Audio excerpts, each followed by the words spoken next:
कि हरियाणा में 36 बिरादरी की वकालत होती है। अरे भाइयों, अरे राजनीतिक लोगों, ये भी सोच लो 37वीं बिरादरी पूर्वांचली और मिथिलांचली है, उसको भी एक बिरादरी मानो।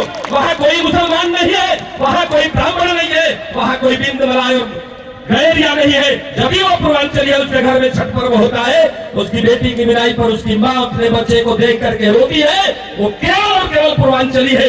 उसको भी 37वीं बिरादरी के रूप में काउंट करना सीख लो, आपका भला हो जाएगा।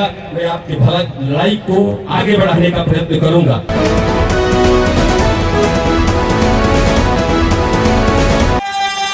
माता की अब लगा है यहाँ पूर्वांचल वाले मिथिलांचल वाले सब बैठे हैं। गाजियाबाद से लेके बंगाल के खाड़ी के बीच के रहने वाला जितना आदमी बात सब पूर्वांचली का हाल है। ये सब पूर्वांचली एक ही माँ के संतान है और एक जगह इकट्ठा करने की वकालत करते हो, तो जब इनके स्वाभिमान पर ठेस पहुंचाने की कोई हिमाकत करेगा, तब ये पूर्वांचली और मिथिलांचली एक जगह दिखाई देगी। और हर बार इस बात को मैं कहता हूं कि पूर्वांचली और हरियाणा के आर्थिक विकास में 1000 किलोमीटर, 1500 और 2000 किलोमीटर अपनी बूढ़ी माँ और बाप को छोड़ करके अपने पेट को पालने के लिए हरियाणा में आकर के काम किया है। हरियाणा में काम करके हरियाणा के आर्थिक इतिहास को मजबूत बनाने में अपनी भूमिका निभाई है, लेकिन अपने सम्मान नहीं गंवाया है। अपनी संस्कृति के लिए ऐसे श्रेष्ठ कार्यक्रमों का आयोजन करके यह बताने का भी काम करता है कि पूर्वांचली समाज, मिथिलांचली समाज अपने संस्कार और संस्कृति से कदापि बाहर नहीं है। स्वाभिमान के साथ आप जीवन जीने वाले आदमी हो। हर आदमी को पता है ये पूर्वांचली जहां खड़ा होता है, ये मिथिलांचली जहां खड़ा होता है, अर्थात जिसके घर में जिउतिया व्रत होता है वो पूर्वांचली है, जिसके घर में छठ पूजा होता है वो पूर्वांचली है, जिसकी मां अपने बेटी की विदाई पर अपने बेटे के चेहरे को देखकर रोती है वो पूर्वांचली है। इसके सम्मान के साथ कभी कोई खिलवाड़ करने का प्रयास करेगा, ये कदापि बर्दाश्त नहीं होगा। ये मैसेज आप सब ऐसे आयोजनों के माध्यम से दे सकते हैं, सार्वजनिक रूप से। कई बार मेरे से लोग कहते हैं कि अमरेश जी आप अक्सर कहते रहते हैं कि 36 बिरादरी एक 37वीं बिरादरी है। मैं कहता हूं, मेरे से लोगों ने कहा कि आप ये कहते हो तो आपका राजनीतिक नुकसान हो जाएगा। मैंने कहा मैं किसी राजा का बेटा नहीं हूं, किसी राज्यपाल और मुख्यमंत्री का बेटा नहीं हूं, मेरे बाप का भी विधायक और एमपी नहीं है। मैं किसान का बेटा हूं और किसानों की वकालत, गरीबों की वकालत करनी मेरी जिम्मेदारी है। ये मान करके ये बात मैं कहता हूं सार्वजनिक रूप से।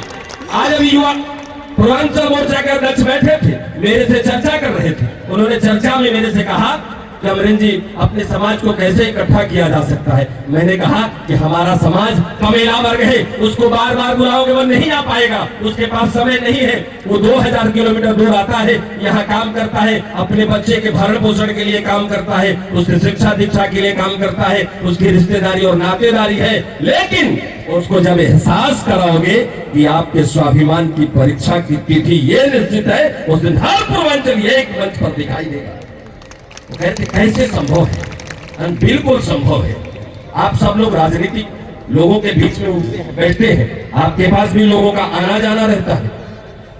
सम्मान के लिए राजनीतिक हथियार बहुत आवश्यक है। आप यहां रहते हैं, पॉलिटिकल पार्टियों को वोट भी करते होंगे।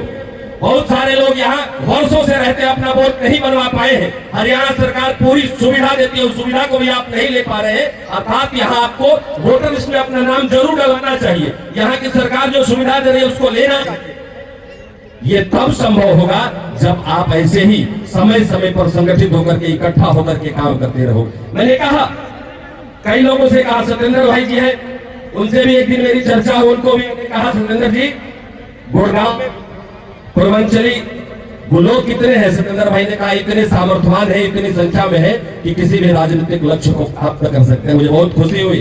मैंने उस दिन कहा, छठ पर्व में कुरुक्षेत्र में कार्यक्रम था।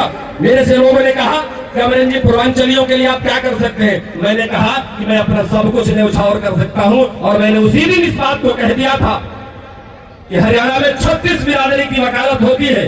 अरे भाइयों, अरे राजनीतिक लोगों, ये भी सोच लो 37वीं बिरादरी पूर्वांचली और मिथिलांचली है, उसको भी एक बिरादरी मानो।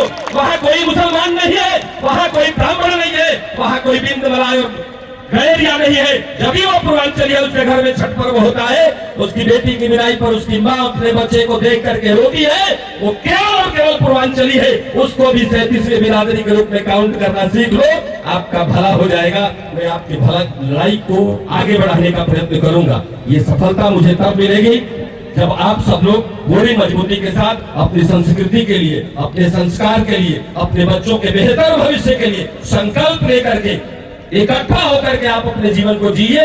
इतना ही निवेदन के साथ केवल इतनी बात कहना चाहता हूं, मां जानकी का जो समर्पण था अपने मां बाप के प्रति और अयोध्या के प्रति, वैसा ही समर्पण का भाव हमारे आपके मन में अपने संस्कृति के प्रति होना चाहिए, अपने जिम्मेदारी के प्रति होनी चाहिए। आप जब उसी भाव के साथ अपने जीवन को जिएंगे, मैं निश्चित रूप से कह सकता हूं, किसी माई के लाल में ताकत नहीं है कि आपके स्वाभिमान को उंगली दिखा देगा। यदि कोई ऐसा अवसर देने का साहस करेगा, उसकी उंगली काट ली जाएगी। ऐसा होने नहीं दिया जाएगा।